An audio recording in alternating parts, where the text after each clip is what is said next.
This call is now being recorded. Mass formula. Okay, वेट से semi empirical mass formula, उनसे हम ये प्रूव कर सकते हैं. वेट से सेमी एम्पिरिकल मास फॉर्मूला से इसका ग्राफ नेचर आपको मिल जाता है. और after getting this graph nature आप वहाँ पर स्टेबिलिटी के बारे में वहाँ प्रूव कर सकते हो, स्पॉन्टेनियस फ्यूजन के बारे में आप बता सकते हो. तो ये binding energy per nucleons again mass number पे आप ये नेचर आप प्रूव कर सकते हो. लेकिन वहाँ पे कुछ और डिफ़िकल्टीज भी थी, जैसे कि हम ग्राफिकल एक बार देखें कि भाई on Y axis as we plot like that.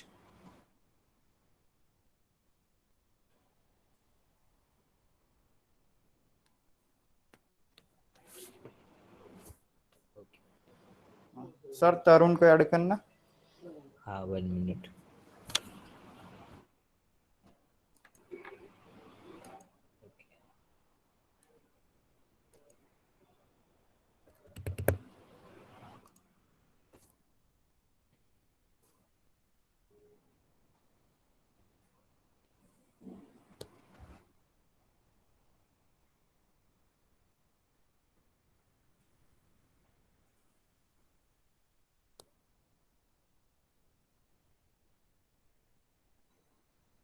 Okay, as we draw the graph, binding energy per nucleon against the mass number जो हमने देखा था उनका नेचर. तो as we found the nature of against mass number हम उन्हें draw कर रहे हैं वहाँ पर. Binding energy per nucleons on Y axis and mass number on x axis. We found that कि लाइटर जो न्यूक्लियस है उनका बाइंडिंग एनर्जी पर न्यूक्लियन कम मिल रहा है, मिडल वेट न्यूक्लियस का हायर मिल रहा है, और वेरी हायर मास नंबर है उसका कम मिल रहा है. तो उसका जो नेचुरली जो वैल्यूज आ रहा है, अब आप उसे प्लॉट करोगे तो somewhat like that you nature you can get some peak you can found at lower values and then it will be increase and then it will be going like that. ऐसा कुछ nature हमें वहाँ पे मिल रहा है तो binding energy पर nuclear. अब उसको हम देखते हैं वहाँ पर कि as we got this result.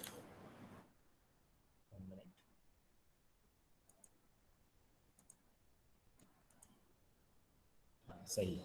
जैसे कि हमें ये रिजल्ट आ रहा है binding energy per nucleons again mass number, और ये नेचर ऑफ ग्राफ है वो हम प्रूव कर सकते हैं with semi empirical mass formula से.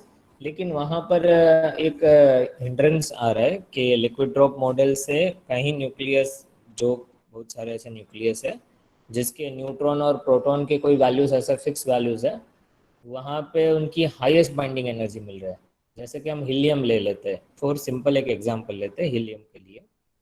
और हीलियम का 2He4 है, वहाँ पर उसके Z नंबर आप देखोगे तो Z नंबर आपको 2 है और न्यूट्रॉन नंबर भी 2 है.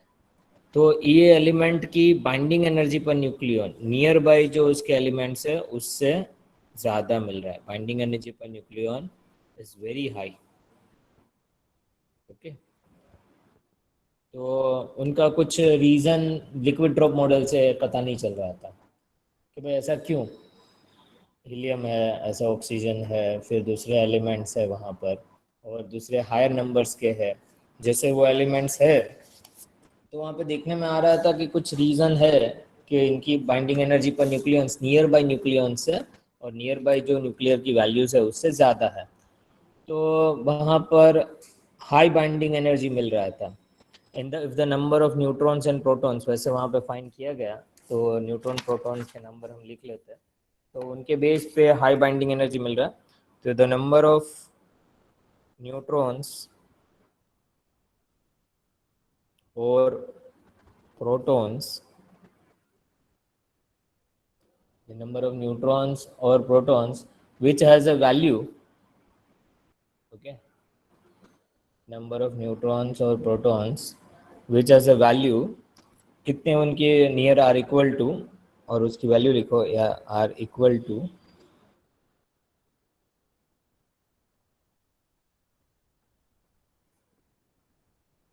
2.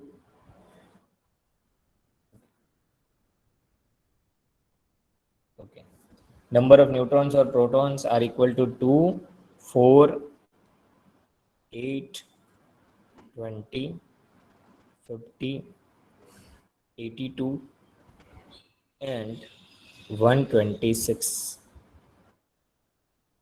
मतलब ये सपोज न्यूट्रॉन ये नंबर वाले मिल रहे हैं 2 4 8 20 50 82 126। ये तो प्रोटॉन नंबर आपको इस वैल्यू पे मिल रहा है 2 4 8 20 50 82 126।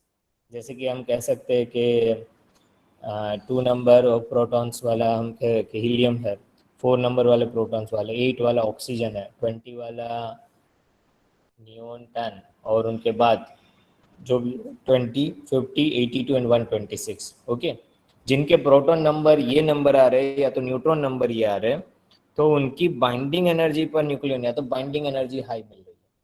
तो क्या रीज़न होगा?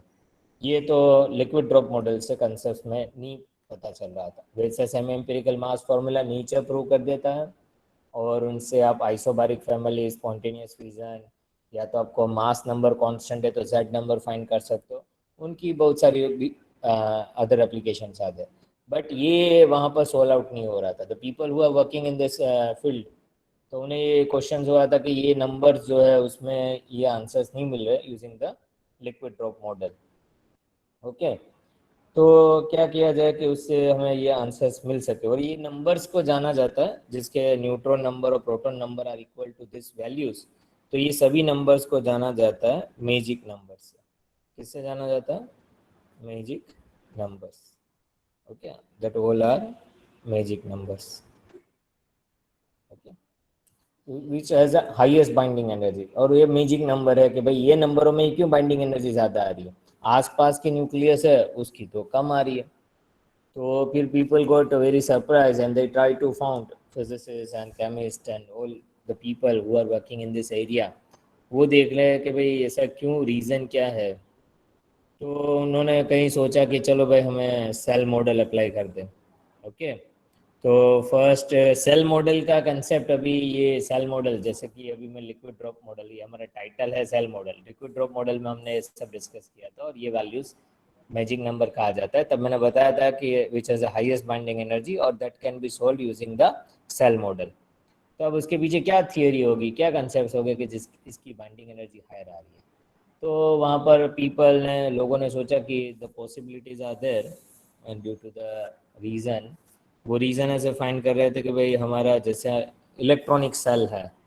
Okay, as you found the shell structure, और इलेक्ट्रॉनिक सेल पे आप देखोगे वहाँ पर,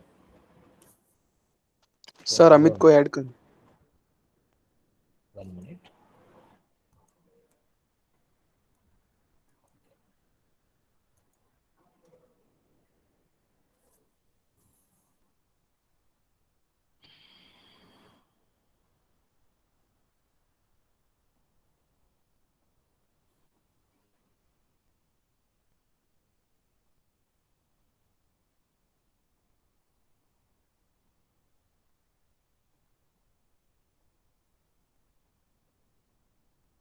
दो मिनट रुकना स्टूडेंट।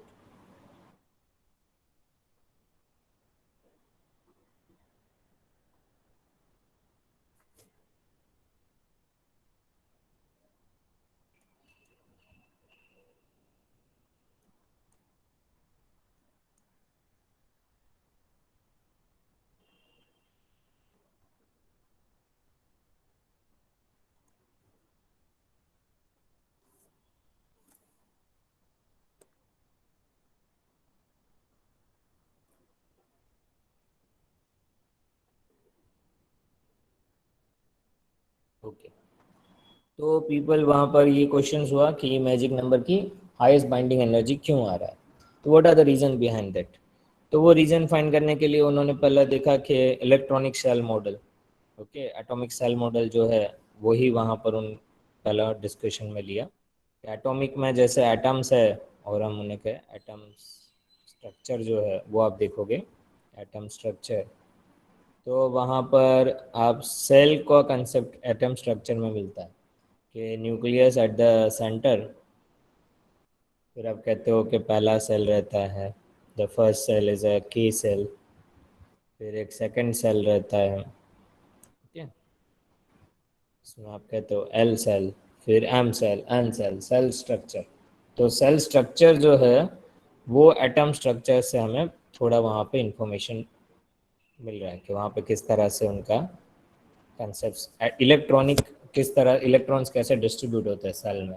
तो पहले सेल में 2 इलेक्ट्रॉन रहते हैं, फिर वहाँ पर 8 रहता है। ओके, तो वहाँ पर ये देखने में आया। 2 मिनट, आपको सुनाई दे रहा है क्लियरली? Yes, sir. ओके, ये थोड़ा एक नेटवर्क चला जाता है आ जाता है इसलिए प्रॉब्लम रहता है। ओके, तो यहाँ पर ये क्वेश्चन हुआ कि भाई ये जो सेल स्ट्रक्चर्स है उसको हम न्यूक्लियस में अप्लाई करें, ये सेंटर वाले न्यूक्लियस में। जैसे इलेक्ट्रॉन्स वहाँ पे इजीली मूव कर रहे हैं, उनकी अपनी मैग्नेटिक मोमेंट है, अपना स्पिन मोशन है, ऑर्बिटल मोशन है अपने सेल में, फिर दूसरा सेल, तीसरा सेल। अब न्यूक्लियस का तो हमें डेंसिटी पता है nearly, if you found the nucleus density at nearly mass number 100 के लिए आप देखोगे, okay, for nucleus.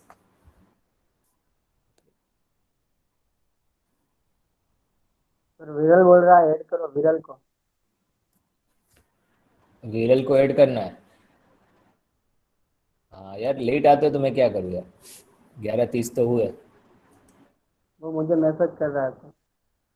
Thank you, क्योंकि मुझे यहाँ दिखता नहीं है, क्योंकि जब मैं ये पढ़ाना स्टार्ट कर देते कौन पीछे ज्वाइन हो रहा है वो साइड पर रह जाता है, यहाँ पे मार्क नहीं आता, इसलिए नहीं पता।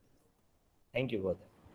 अभी जब हम न्यूक्लियस लेते हैं, अब ये न्यूक्लियस के कंसेप्ट में अप्लाई करना है, तो it's very difficult, it's not easy कि आप न्यूक्लियस शेल स्ट्रक्चर अप्लाई कर सकते हो तुरंत। What the reason that nucleus है, that will be number of, वहाँ पर हम कहते हैं in that nucleus proton neutrons वहाँ पे अपने हिसाब से वो डिस्ट्रीब्यूट हुए हैं, और हमें पता नहीं है कि कौन सा न्यूट्रॉन कहाँ पर है, प्रोटॉन कहाँ पर है। इस तरह से वहाँ पर जैसी उनकी डेंसिटी और जैसे उनका मास नंबर, उस हिसाब से नंबर ऑफ प्रोटॉन्स और न्यूट्रॉन्स है न्यूक्लियस के अंदर। तो हम देखते हैं कि ये जो प्रोटॉन न्यूट्रॉन डिस्ट्रीब्यूट होते हैं न्यूक्लियस में, उसका अपना एक डेंसिटी है। अब जब आप डेंसिटी फाइंड करते हो and you found the result for density of nucleus, density of nucleus, तो वहाँ पर हम देखते हैं कि इफ़ मास नंबर ये 100 के आसपास रहता है, तो उनका डेंसिटी जब आप कैलकुलेट करते हो, density you get nearly that is power 17 power आता है, 10⁻17 किलोग्राम पर मीटर क्यूब, उतना उनका डेंसिटी रहता है। अब इतने किलोग्राम पर मीटर क्यूब है, ओके, पर मीटर क्यूब और किलोग्राम पर मीटर क्यूब, 10⁻17 डेंसिटी है न्यूक्लियर डेंसिटी, और इतनी डेंसिटी, ओके, और वॉल्यूम आप देखोगे, मासेस आप लोगे वहाँ पर और उनका डेंसिटी चेक करोगे, तो वहाँ पर इज़ नॉट ईजी कि वहाँ पर हम बता सके कि हाँ ये प्रोटॉन ये सेल में मूव कर रहा है और न्यूट्रॉन वहाँ पर ये सेल में मूव कर रहा है। Is not easy to show this, very difficult. लेकिन ये 1933 में दो साइंटिस्ट ने वहाँ पर अप्लाई किया था ये shell model, that is Bartlett and Guggenheimer उनका नाम है। यहाँ पर आपको थोड़ी स्पीड स्लो है इसलिए थोड़ा लेट दिख रहा है, अभी एक काम करते हैं।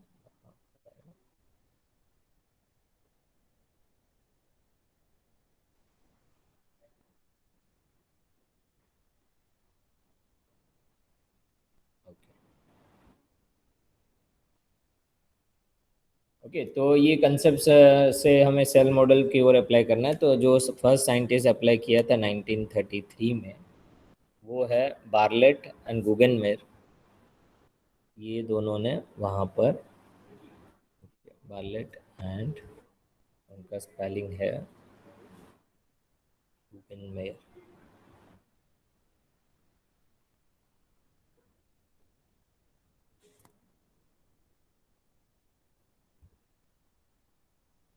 That apply the shell model structure, उन्होंने सेल मॉडल स्ट्रक्चर अप्लाई किया कि भाई उनसे फाइंड आउट करते हैं कि ये जो वैल्यूज़ है 2, 4, 8, ओके, तो वो मिल रहा है कि नहीं मिल रहा है, सभी मैजिक नंबर्स मिल रहे हैं कि नहीं मिल रहे हैं।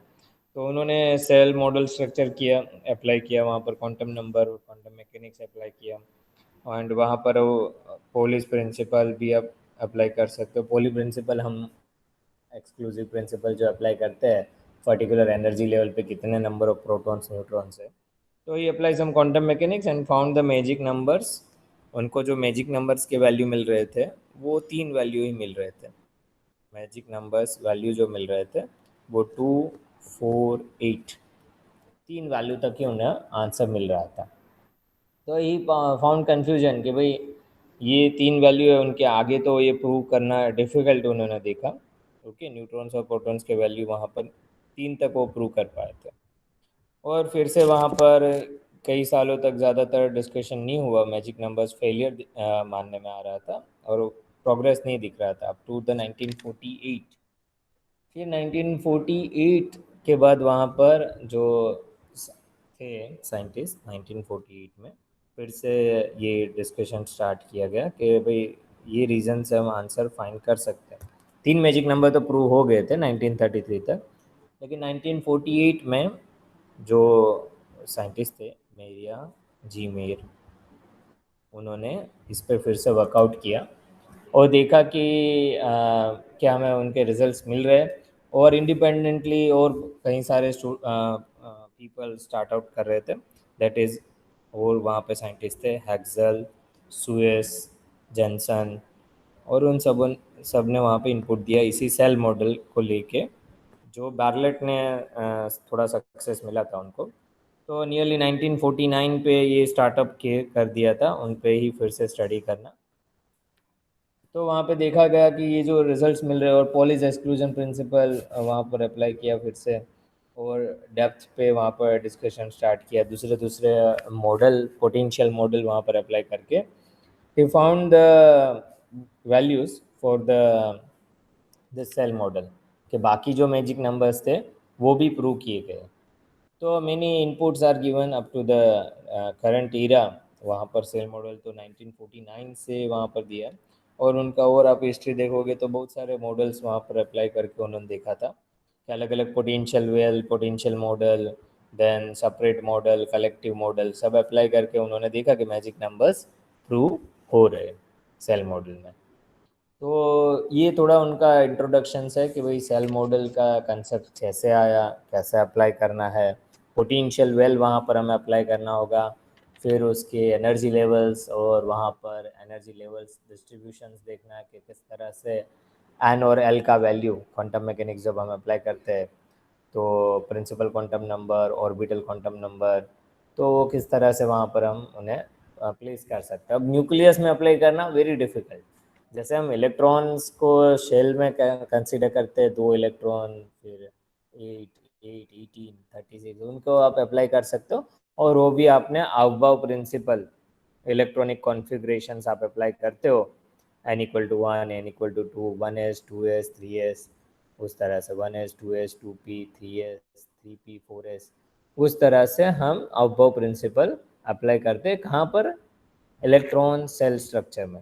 But same above principle we can't apply in this nuclear structure, but वहाँ पर उसका हैमिल्टोनियन है, उनका पोटेंशियल है, और दैट बोथ इक्वेशन जो श्रोडिंगर इक्वेशन है वहाँ पर आपको अप्लाई करके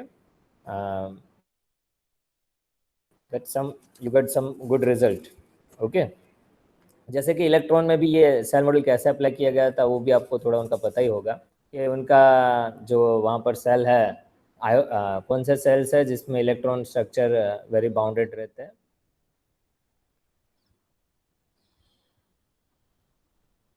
एनी आइडिया?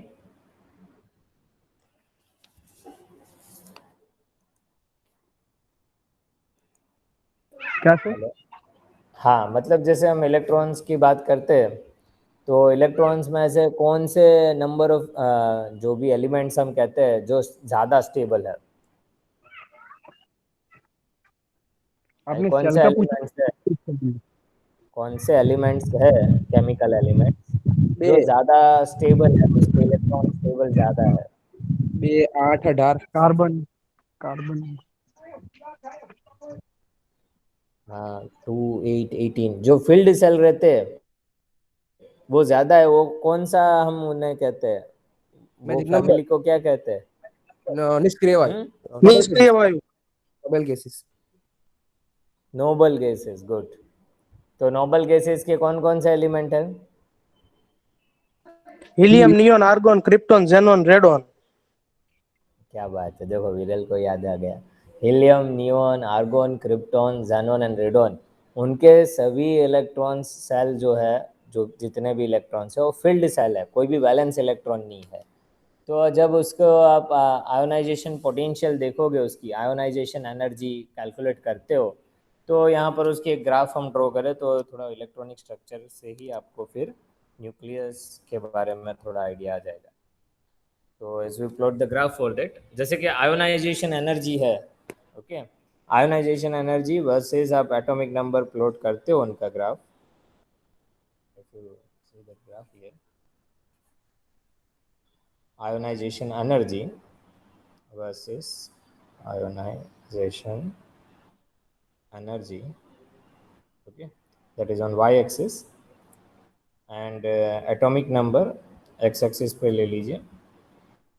और आप देखोगे कि वहाँ पर आयोनाइजेशन एनर्जी जिस 4, 8, 12, 16, अच्छा तो सब कर सकते हो, 4, 8, then 12, 16, 20, 24,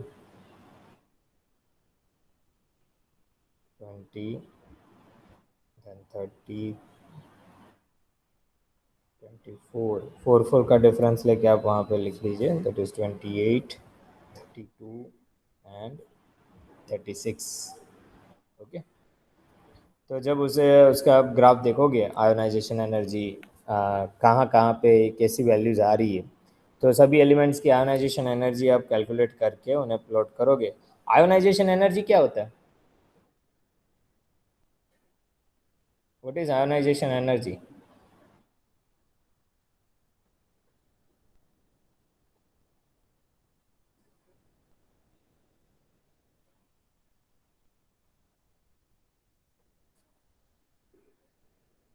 हेलो विरल, हाँ साहब। आयोनाइजेशन एनर्जी क्या रहता है? आने खबर। नहीं पता, दिशांत?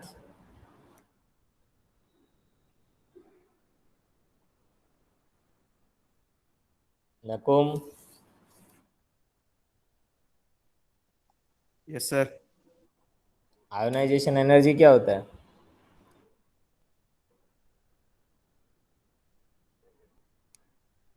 आंसर नहीं है। कृपा बेन, लाखानी कृपा?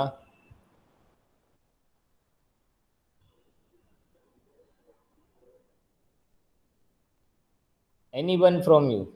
नियरली 25, 26 है स्टूडेंट्स जिनको पता है what is ionization energy. Sir वो तो लास्ट ऑर्बिट में जो इलेक्ट्रॉन होता है उसे लूज करने के लिए जो चाहे वही होती है ना। जैसे कि लास्ट ऑर्बिट में हाँ। 1, 2, 3 इलेक्ट्रॉन होते हैं, हम्म। 4 से ज्यादा होते हैं तो वो तो लूज नहीं हो सकते, वो तो गेन करते हैं। लेकिन जिनके पास 1, 2, 3 इलेक्ट्रॉन होते हैं तो वो लूज हम्म। करते हैं, उनके लिए जो रिक्वायर्ड एनर्जी है मिनिमम, तो शायद उनको hmm. Ionisation. Okay, the energy required to जो लास्ट सेल है उनको रिमूव करना है, ओके, उस ऑर्बिट से इलेक्ट्रॉन्स वहाँ पे रिमूव करना है तो इजेक्ट करना है, जो एनर्जी चाहिए उसको हम कहते हैं आयोनाइजेशन एनर्जी। और उसी के यहाँ पर जो वैल्यूज़ दिए है और आप उनके ग्राफ प्लॉट करते हो फॉर द आयोनाइजेशन एनर्जी, तो देखते हो कि मैक्सिमम जो आयोनाइजेशन एनर्जी यहाँ पर 4 के लिए मिल रहा है, फिर you can found for ionization energy 8 के लिए आ रहा है, देन यू फाउंड फॉर 16 के आसपास कुछ आयोनाइजेशन एनर्जी, 16 और 20 के बीच एक आयोनाइजेशन एनर्जी हायर मिल रहा है, the value you can get higher value. फिर वहाँ पर आप देखोगे कि after this 18 and you found at 32, okay, उनकी आयोनाइजेशन एनर्जी। और वहाँ पर उसके इस तरह से कुछ एग्जैक्ट तो ग्राफ में आप चाहो तो उसे देख सकते हो, बट रफली मैं यहाँ पे आपको ग्राफ प्लॉट करके बता रहा हूँ कि इस तरह से उनका आयोनाइजेशन एनर्जी मिल रहा है। यहाँ पे तो उनकी सबकी वैल्यूज़ कमी आ रही है, एंड देन आफ्टर 16 उनके बाद आप देखोगे तो slowly increase at this level and इस तरह से, ओके। तो ये ionization energy versus atomic number जब आप इलेक्ट्रॉनिक सेल स्ट्रक्चर के लिए देखते हो तो देखने में आ रहा है कि आयोनाइजेशन एनर्जी ये नंबरों में ज़्यादा है। क्यों ऐसा ज़्यादा है? क्योंकि वो फिल्ड सेल है, बैलेंस नहीं है। छोटी सी एनर्जी में वो इलेक्ट्रॉन्स बाहर नहीं आ जाएंगे, वो टाइटली बाउंड है।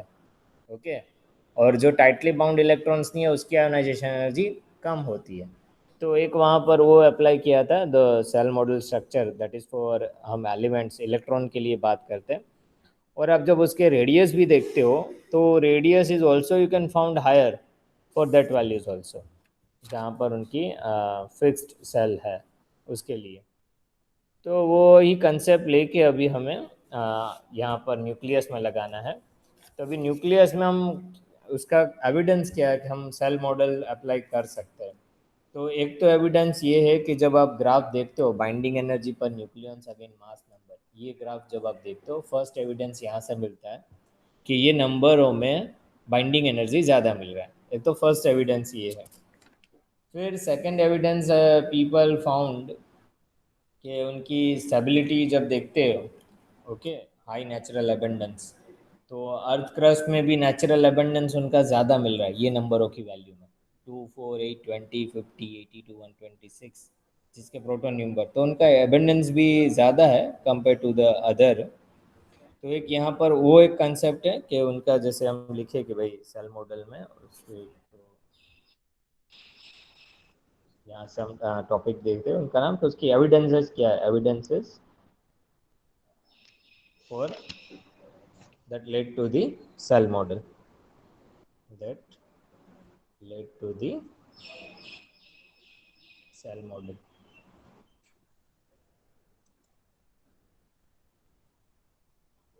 Cell model, okay. ऐसे कौन से एविडेंस है जिससे हम सेल मॉडल वहाँ पर अप्लाई कर सकते हैं?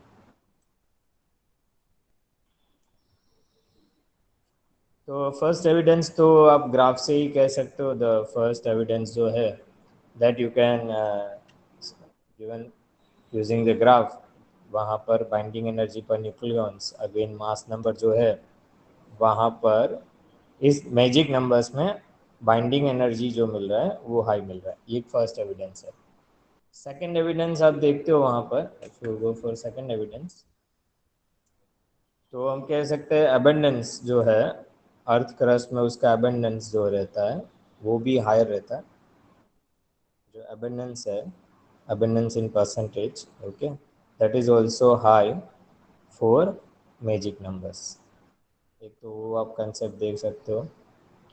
फिर आप वहाँ पर और एक बढ़िया से कुछ एक्सपेरिमेंटल पॉइंट ऑफ व्यू हम देखें कि थर्ड हम वहाँ पे क्या ले सकते हैं। एक तो stability, okay, most stable isotopes, okay, different elements लेते हो और उसमें नंबर ऑफ स्टेबल आइसोटॉप्स और आइसोटॉन्स की आप वहाँ पे बात करते हो, तो वहाँ पर आप कहोगे कि सबसे ज़्यादा जो मिल रहा है वो आपको ये नंबरों में number of stable isotopes and isotones ज़्यादा मिलेंगे। ओके, जो नंबर है 2, 4, 8, 50, 82, तो उसके लिए यहाँ पर एक डेटा भी दिया है कि नंबर लिख लेते हैं, आपको डिफरेंस क्या मिल रहा है। Stability of different elements is also indicated by the number of stable isotopes. आप स्टेबिलिटी चेक करते हो of different elements, stability of different elements is also you can check with the help of number of stable isotopes and isotones कितना है। the number of stable isotopes, isotopes क्या होते हैं?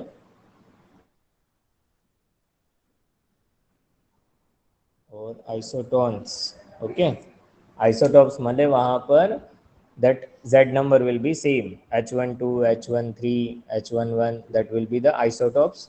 और isotones क्या होता है? जिनके न्यूट्रॉन नंबर सेम है। तो नंबर ऑफ स्टेबल आइसोटॉप्स कितने मिल रहे हैं फॉर पर्टिकुलर एलिमेंट, उससे भी आप कह सकते हो कि वो प्रूफ बता रहे हैं कि हम सेल मॉडल वहाँ पर अप्लाई कर सकते हैं। तो उसके लिए हम देखें कि नंबर ऑफ स्टेबल आइसोटॉप्स कहाँ कहाँ मिल रहे हैं।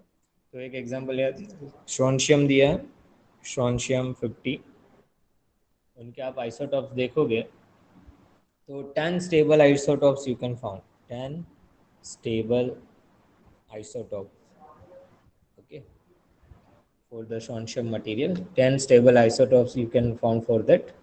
वहाँ पर compare with this nearby उसके है, जैसे कि इंडियम एंड उसके ही नियर बाय एलिमेंट है, इंडियम दिया है और वो है 49 and S B antimony, okay 51। तो उनके जो स्टेबल आइसोटॉप्स है दो है, ओनली 2 स्टेबल आइसोटॉप। तो आप इसी नंबर के आसपास आइसोटॉप देखोगे तो उसके आइसोटॉप ज़्यादा मिल रहे हैं, ओके, स्टेबल आइसोटॉप ज़्यादा मिल रहे हैं compare to nearby elements. तो एक ये आप बता सकते हो। और neutron number n equal to 50 है तो उसके 6 आइसोटॉन्स मिल रहे हैं, 82 है तो उसके वहाँ पर आइसोटॉन 7 स्टेबल आइसोटॉन मिल रहे हैं। तो ये यहाँ पर ये कंसेप्ट आ जाता है, जैसे कि न्यूट्रॉन नंबर हम लेते हैं n equal to, neutron number आप वहाँ पर ले लेते हो, तो neutron number 4 n equal to 50, n equal to जो 50 है उसके 6 स्टेबल आइसोटॉन्स है, 6 स्टेबल आइसोटॉन्स मिल रहे हैं।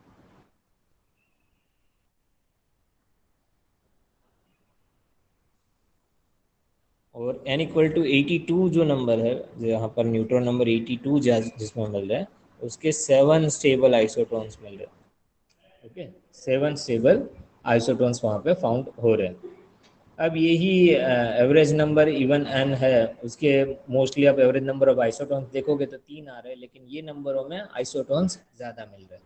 तो अभी वहाँ से ये कुछ सेल मॉडल की ओर अप्रोच बता रहा है। अब उसकी बेस पे यहाँ पर एक लीड है, लीड जो मटेरियल है उसका लीड हम ले लेते हैं, लीड का एटॉमिक नंबर जो है, ओके, पीबी, सिंबल पीबी से हम डिफाइन करते हैं, उसका एटॉमिक नंबर 82 है और उसका मास नंबर है 208, ओके, लीड के लिए lead Z value is 82 and mass number 208। तो आप लिख दीजिए Z कितना आ रहा है 82, न्यूट्रॉन नंबर कितने मिलेंगे, फाइंड कीजिए न्यूट्रॉन नंबर 208 माइनस 82,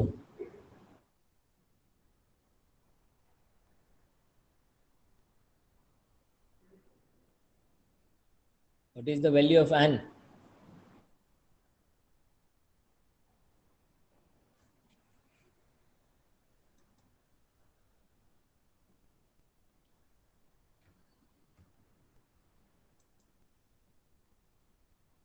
लीड 126। उनका Z है 82, मास नंबर है 208, 126। 126, न्यूट्रॉन नंबर क्या मिलेगा 126। तो यहाँ देखो Z भी 82 है, तो प्रोटॉन नंबर 82 है, न्यूट्रॉन नंबर 126 है, तो उसे कहा जाता है doubly magic, heaviest stable element, okay, और हैवीएस्ट स्टेबल न्यूक्लियस के नाम से जाना जाता है। ये डबली मैजिक जो है वो लीड के लिए नाम दिया है, क्योंकि यहाँ क्यों डबली मैजिक नंबर मिल रहे हैं इसलिए इसको डबली मैजिक कहते हैं, ओके। तो यहाँ पर आप उसके नंबर देखोगे 82, प्रोटॉन्स 82 है, न्यूट्रॉन नंबर भी वहाँ पर 126 है, तो 2 मैजिक नंबर वहाँ पर मिल रहा है। तो by getting this 2 magic numbers at this nucleus, तो it is heaviest stable nucleus से इन्हें जाना जाता है, ओके। अब फिर उनका ये कंसेप्ट सी ये सब लेके एक और ये थर्ड वहाँ पर कंसेप्ट आ जाता है कि क्यों हम उन्हें सेल मॉडल की ओर अप्रोच बता रहा है। एक तो ग्राफ से, एक एबंडेंस से, एक स्टेबिलिटी, आप देखोगे नंबर ऑफ आइसोटॉप्स कितने मिल रहे हैं, स्टेबल आइसोटॉप्स, आइसोटॉन्स कितने मिल रहे हैं, और ये डबल मैजिक का भी ये लीड बता रहा है, वो वेरी हैवीएस्ट स्टेबल न्यूक्लियस के साथ जाना जाता है। The lead is a heaviest stable nucleus, okay. ये सब उनका में जो नेचर में मिल रहा है उनकी प्रॉपर्टीज, उसके बेस पे ये डिस्कशन किया है। अब उसके बाद देखते हैं कि न्यूक्लियर आइसोमरिज्म, ओके, आइसोमरिज्म हम क्या कहते हैं वहाँ पर, आइसोमर्स, कल ही हमने पढ़ा था। आइसोमर्स क्या होते हैं, व्हाट आर आइसोमर्स?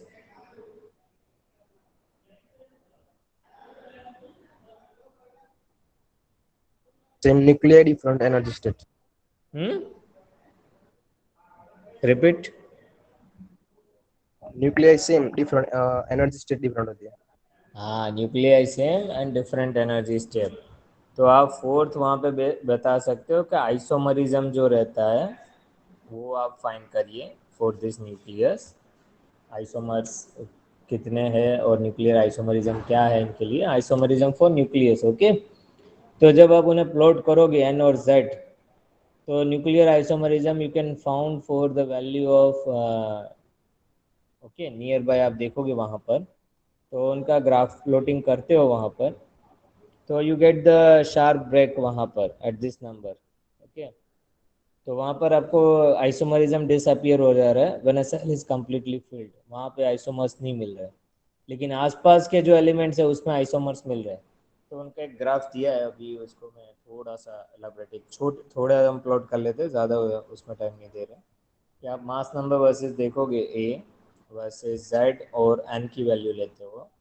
तो जैसे कि हमारा यहाँ पे आप देखोगे कि 28, 2, 4, 8, 20, 28 वो नंबरों के पास आप देखोगे तो यू कैन फाउंड दैट. जैसे कि हम 28 के वहाँ देखें, 28, 50, 82. ओके. तो यहाँ पर आप 2, 4, 8, 20 इस नंबरों के आसपास 20, देन 50 एंड 82 और 126 उस नंबरों के वहाँ पर आपको, जैसे कि आप आइसोमर्स उसमें प्लॉट करोगे तो आसपास कहीं आइसोमर्स मिलेंगे ये सब के न्यूक्लियस पे. कहीं आइसोमर्स यहाँ पे आपको मिलेंगे, लेकिन ये नंबरों पे 50 नंबरों पे एक भी आइसोमर्स नहीं मिलेगा. ओके.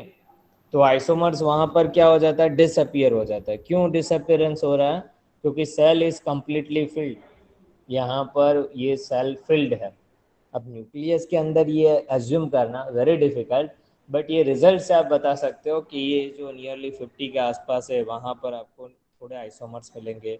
82 पे तो नहीं मिल रहे, कोई 82 से नीचे 81 है, तो वहाँ पर आप देख रहे हो कि आइसोमर्स वहाँ पे रिजल्ट्स मिल रहे हैं. You found the different isomers value.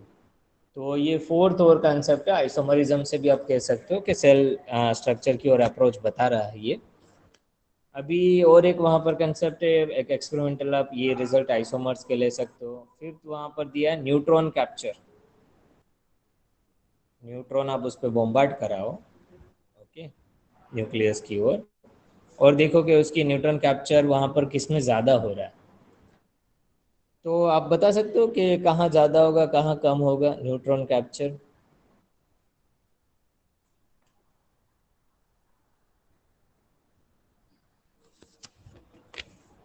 Any idea? Neutron capture कौन से ये मैजिक नंबर में ज़्यादा होंगे या कम होंगे?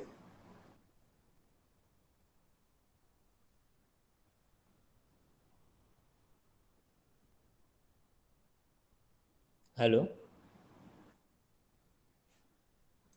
साउंड आ रहा है कि नहीं आ रहा मेरा?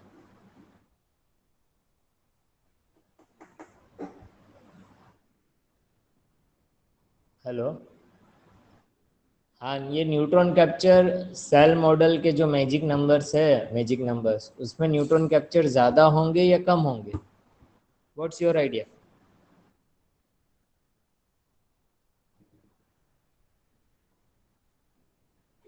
No answer. सुनाई तो दे रहा है ना?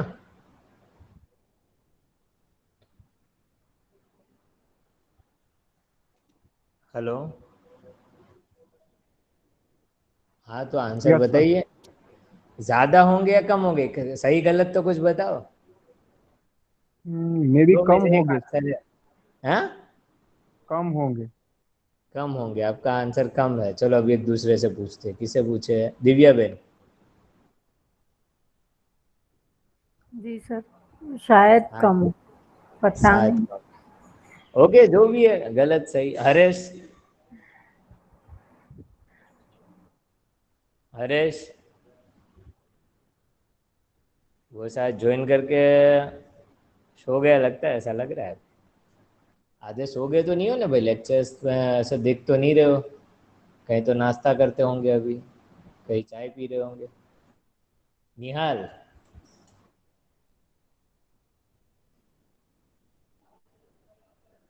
हेलो। हाँ निहाल, क्या होगा? वो एब्जॉर्ब ज़्यादा करेंगे या नहीं करेंगे?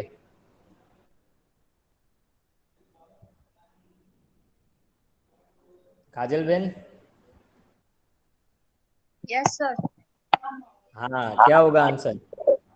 सर शायद कम ही होंगे। एब्जॉर्ब कम करेंगे। ओके चलो, 3 आंसर तो हमें नियरली सही आ रहे हैं, आपका आंसर सही है भाई। न्यूट्रॉन कैप्चर कम होगा उसमें, क्योंकि फील्ड सेल है, तो आप बाहर से कोई न्यूट्रॉन वहाँ पे दोगे तो वो कम एब्जॉर्ब करेंगे नियर बाई एलिमेंट्स में। जिसमें फील्ड सेल नहीं है वो कुछ जगह दे सकते हैं कि हाँ न्यूट्रॉन आके वहाँ पे बैठ सकता है, या आओ भाई बैठो खाओ पियो। अब फील्ड सेल है, 10 बेंचेस है, 10 के 10 आपके स्टूडेंट्स बैठ चुके हैं, अब जगह ही नहीं है तो कहाँ पे वो वहाँ पर आएंगे। तो you found that number on that, जहाँ पर ये नंबर से वहाँ पे absorption of neutrons is negligible. ऐसा उनका ग्राफ भी दिया है, एग्जैक्ट ग्राफ तो यहाँ पर ड्रॉ नहीं कर पॉसिबल नहीं है, but I will draw something, you can get idea. वो नंबरों पे आप देखोगे तो न्यूट्रॉन कैप्चर्स की value very very lower you can found. तो आप देखोगे कि न्यूट्रॉन कैप्चर, उसका cross section on Y axis, neutron capture, okay, and number of neutrons, number of neutron that defined by n on x axis। अब उसमें आप देखोगे the values you can found for 20, 50, directly हम वो नंबरों पे ही जाते हैं, 20, देन 50, देन 82 के आसपास, यहाँ पर 82, एंड यू फाउंड फॉर 126, 126, थोड़ा सा ये रिजल्ट्स, हम 126 ये चारों को देखें तो यहाँ पर सबसे लोवेस्ट, फिर आपको देखोगे जैसे जैसे ये यहाँ पर दिया 20 to 50 का नेचर, इस तरह से कुछ दिया है, ओके, 50 की ओर कम वहाँ पे आ रहा है।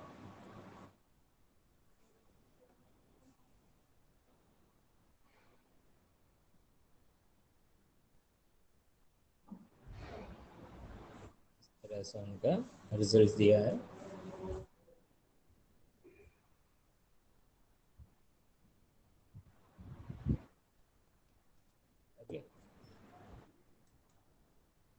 तो मैक्सिमम जो न्यूट्रॉन कैप्चर कैपेसिटी है जहाँ पर फील्ड सेल नहीं है उसकी ज़्यादा मिलती है, और जो फील्ड सेल है वहाँ पर न्यूट्रॉन जो कैप्चर है वो वेरी वेरी लोअर होंगे, मैजिक नंबर्स में न्यूट्रॉन कैप्चरिंग लोअर होंगे। तो ये सब एजम्पशन है, मतलब ये एजम्पशन भी हम कह सकें, और या तो उन्हें एग्जैक्टली एजम्पशन से भी ये बेटर पॉइंट्स है, क्योंकि ये जस्ट गेसिंग नहीं किया, एक्सपेरिमेंटल और उनके बेस पे ये एविडेंसेस मिल रहे हैं कि we apply the shell model. एक तो ये ग्राफिकल नेचर, अबेंडेंस से आप कह सकते हो, स्टेबिलिटी ऑफ डिफरेंट एलिमेंट्स से आप वहाँ पर आइसोटॉप्स आइसोटॉन्स कैसे मिल रहे हैं, आइसोमरिज्म वहाँ पर कैसे मिल रहा है, उसका ग्राफ से आप वहाँ पर कुछ उसकी बता सकते हो कि ये नंबर सेल मॉडल फॉलो कर रहा है। And last this neutron capture, उसमें मैंने ड्रॉ तो कर दिया लेकिन स्क्रीन पर भी नहीं आ रहा है, बट व्हाट रीज़न, बट आप समझ सकते हो कि इन नंबरों पे न्यूट्रॉन कैप्चर कम है। तो ये मेन एजम्पशंस, और यहाँ पर हम कहें कि भाई ये मेन एविडेंसेस हम ले सकते हैं, ये 5-6 एविडेंसेस हमने जो डिस्कस किए that you can apply for the applying the shell model. अभी यहाँ पर एजम्पशंस अलग अलग ले रहे हैं, हार्मोनिक पोटेंशियल लेंगे, वुड सक्शन पोटेंशियल, फिर ऑसिलेटर पोटेंशियल, और पोटेंशियल वेल लेके वो सब क्वांटम मैकेनिक्स अप्लाई करके सॉल्व कर रहे हैं। और that we go in the next lectures के सेल मॉडल में अलग अलग जो थियरीज है we apply that part, and उनसे हम आंसर्स फाइंड करेंगे। तो आपको कोई क्वेश्चन हो तो पूछ सकते हो, otherwise we will go for attendance.